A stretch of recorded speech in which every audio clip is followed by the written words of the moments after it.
What even is a long run? It's subjective. It will vary for all of us. The length of yours doesn't really matter, but how do you make it longer? That's what I'll be answering today.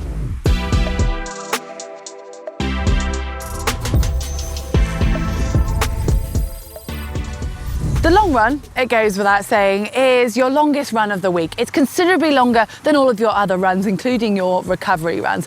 Say, for example, you were training for a 5K, then it could be something like a 10 to 12 kilometre run. That, though, is purely an example, and it does depend where you're at with your running. And the intensity, that needs to be low, ideally a zone 2, so 60 to 70% of your maximum heart rate. It should just feel light, it should be conversational, and a pace that you're happy to maintain for a considerable period of time.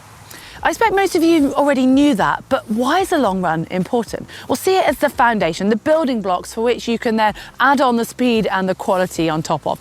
It's teaching your body to become more efficient, so improving its ability to utilize that available oxygen and energy. And whatever distance you're training for, the long run plays a vital part. It also helps with your mental strength and that confidence that you know you can run for a long period of time without getting tired. Knowing all of that, you can see why you would want to increase the length of your long run. But there are a few rules, because you need to be careful that you don't get injured or a little bit overwhelmed by this increase in distance.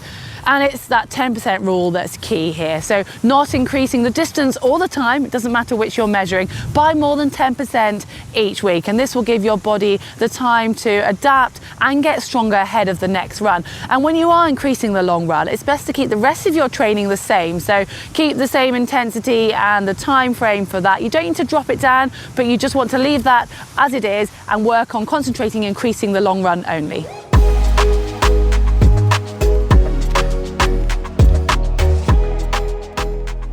Depending on where you're at and how long you're at running for, at some point as you progress, you're going to start to need to consider your nutrition. If you're living somewhere hot, then you're definitely going to need to carry fluids with you. But once you reach a run of around 60 to 90 minutes, then you need to think about fueling during it. So whether that's a gel, some sweets, or whatever it is that takes your fancy, you'll need something to just top up those energy levels as you're going. And the longer the runs get, the more important your fueling before and after becomes too. It does depend on preference, but with a long run, you might fancy a bit of company or maybe even some distraction. So if you can get a friend to join you for even part of it, that will help, and there's always music as another option. And I'd recommend planning your route wisely, because you'll be running further, so you can explore new areas, and it's just going to keep things a little bit more interesting. And the long run is at a low intensity, I know, but you still need to respect the stress that it's going to be putting on your body, because it's the overall stress of training.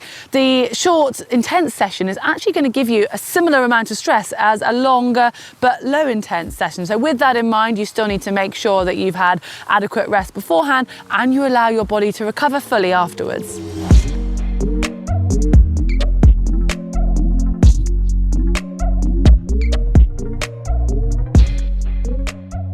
Increasing your long run is going to be hard, there's no doubt about it, whether that's going to be figuring out your nutrition or how to hold your pace or even how to motivate yourself and get yourself up for it. But it's going to be different for everybody, and you'll be learning as you go and you'll be adapting. It's okay to start with to drop the pace off a little bit and think about it as perceived effort, at least for this stage in your training anyway. And at the moment, it might just seem impossible to even imagine running further than you've ever run before, but keep it to bite-sized amounts and it really is very manageable. So you might be wondering, where does it end? Do you just keep increasing it by 10% each week?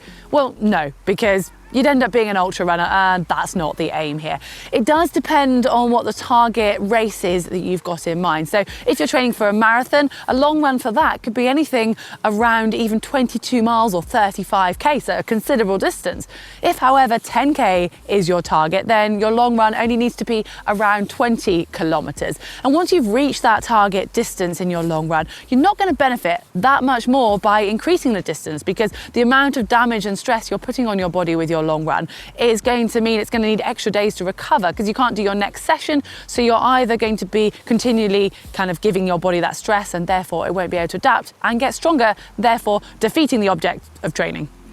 It's recommended that after 4 weeks of increasing that long run, you actually have a rest and take it back a considerable distance, even back to where you started 4 weeks earlier. So say you'd been starting off at a 10k in your long run and you'd increased it each week by around 10%, you'd be up to about 14 to 15k. So your 5th week, you could take back to 10k for that long run, and then you can return to where you were when you left off, so around 14, 15, and build it up from there. It just gives your mind and your body that little bit of a break and a refresher so you're ready to go again.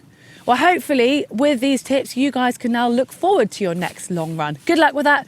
Give us a like if you've enjoyed this video, and you can follow us on our social media channels as well as subscribing here on YouTube.